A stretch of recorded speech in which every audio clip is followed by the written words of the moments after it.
अरे तुम रो क्यों रही हो, क्या हुआ? रोने दो मुझे, इस दिल के अरमानों को आंसू में बहने दो। तुम्हें नहीं पता कि मेरी कितनी बेइज्जती हुई है, मैं तुम्हें क्या बताऊं। तुम बस मुझे ना 2 घूंट चाय खिला दो, मैं वो पीकर मर जाना चाहती हूँ। अल्लाह ना करे, कैसी बातें करी हो, हुआ क्या है? जो नहीं सोचा था ना वो हो गया, मगर पहले तुम वो सुनो जो सोचा था। क्या सोचा था नहीं सोचा था बोल रही हो, सीधी तरह बताओ ना, हुआ क्या है? तुम्हें पता है कि जो करोड़ों जीतकर मैं हवाओं में उड़ रही थी ना, आज साहब ने बाजी वो बाहर टैक्सी वाला आपको बुला रहा है। देखो मैं तुम्हें भूल ही गई, टैक्सी वाला बाहर वेट कर, तुम्हारे पास कुछ पैसे हैं, मुझे उसको पैसे देने। तुम आराम से बैठो और नियाज आप जाके पैसे दे आओ। हाँ सुनो, गाड़ी में मेरे 3 शॉपिंग बैग्स होंगे और दुपट्टा होगा और हाँ सूटकेस, वो लाजमी लेकर आओ। ठीक है। तुम एयरपोर्ट से सीधा आ रही हो क्या? हाँ एयरपोर्ट से डायरेक्ट आ रही हूँ। सुनो तुम मेरा ये फोन चार्ज पे तो लगा दो, पता नहीं कब से बंद है, और कुछ खाने के लिए ला दो, बहुत भूख लग रही है। मैं सब कुछ करवाती हूँ, तुम आराम से बैठो, सही है? जल्दी आना, बहुत भूख लगी है। Thank you. या अल्लाह।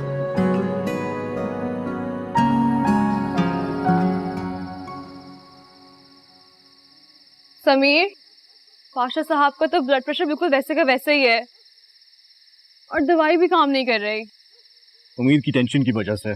हाँ मुझे भी लग रहा है यही है, गुस्से में उम्मीद को घर आने ही नहीं दिया है, अब खुद परेशान हो रहे हैं।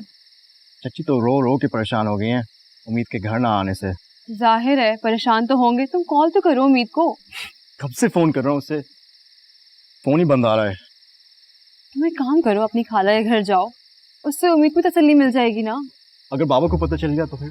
तो पाशा साहब को बताने की क्या जरूरत है, वो तो सो रहे हैं ना। मैं जाग रहा हूँ, यहाँ ऊपर। पाशा साहब आप कहाँ भेज रही हो समीर को? कहीं नहीं। हाँ बाबा मैं कहीं नहीं जा रहा। जाना भी नहीं है, समझे तुम?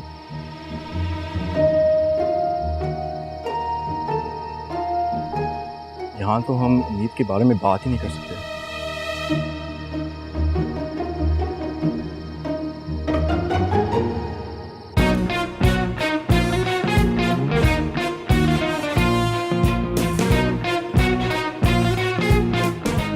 क्या बताऊं, इतना बुरा हुआ है मेरे साथ, इधर पैसे हाथ आए नहीं, उधर घर और घर वाले दोनों चले गए। इतनी बेइज्जती की है पाशा साहब ने मेरी, क्या बताऊं। बेइज्जती तो वाकई बहुत नहीं हो गई तुम्हारी। लोग तो यही कहेंगे ना कि लड़की में कोई मसला था, तभी तो उसे घर वालों ने घर से निकाल दिया, वरना कोई अपनी जवान लड़की को घर से निकालता है, वो भी करोड़पति होने के बाद। होना तो ये चाहिए था कि मेरा इस्तकबाल होता, फूल निछावर किए जाते, तहाइफ के अंबार लगा दिए जाते, मगर नहीं जी, हुक्म आया कि घर आने की जरूरत नहीं है।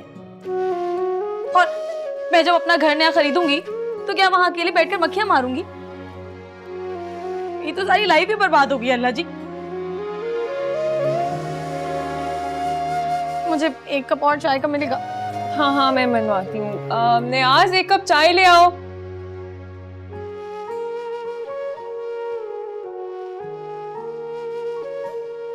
छोड़ो।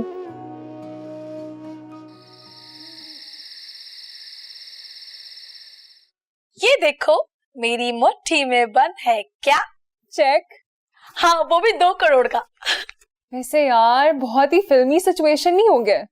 इसे सारी फिल्मी सिचुएशन मेरे साथ ही क्यों होती है? तो तुम खुद भी तो इतनी फिल्मी सी हो ना। हाँ उड़ा लो मेरा मजाक बेटा, ये जो तुम उड़ाते हो मेरा मजाक, बड़े संगदिल हो। अगर मुझे तुम्हारे अलावा किसी और दोस्त का एड्रेस याद होता ना तो मैं यहाँ पर नहीं आती, उसके पास चली जाती। अच्छा ना, सॉरी बस कर दो। तुम्हारी मुझे ना यही बात अच्छी लगती है, तुम फौरन सॉरी कह देती। पर एक वो है, हाँ तुम करती है मुझे मजीद, और फिर पाशा साहब के कहर से भी डराती है। मुझे कितनी याद आ रही है हया की, और मेरी जान से प्यारी आगू जान। मैं कैसे रहूंगी उन लोगों के बगैर? क्यों रहने उनके बगैर? तुम वापस घर नहीं जाओगी क्या अब? अभी तो कुछ भी नहीं पता मीमी। क्या जब तक मेरी खाला से राब्ता नहीं हो जाता मैं तुम्हारे घर में रह सकती हूँ? हाँ यार मुझे तो कोई प्रॉब्लम नहीं होगा, लेकिन हाँ शायद माँ मना कर दे। कहाँ है तुम्हारी अम्मी? देखना मैं उन्हें यूं मना लूंगी। फिलहाल तो इस्लामाबाद गई है ना। ओह वाओ ग्रेट, वो भी इस्लामाबाद गई हैं? हाँ लेकिन बस वो वापस आने ही वाली होंगी, फिर हम आराम से बात कर लेंगे और तुम देखना कुछ अच्छा ही होगा। इंशाल्लाह इंशाल्लाह। अकेले गई हैं? हाँ, गई तो अकेली है लेकिन वापस भाई के साथ आएंगी। लेकिन तुम इतना नहीं सोचो ना अभी। ऐसे तुम्हारी अभी गई क्यों है इस्लामाबाद? यार वो भाई का रिश्ता देखने के लिए गई हैं। और भाई से तो तुम मिली ही होगी ना, क्योंकि भाई तो वैसे भी उस शो के हेलो हेलो, खाला की कॉल तो नहीं थी कहीं? तुम्हें वाकई बहुत नींद आ रही, चलो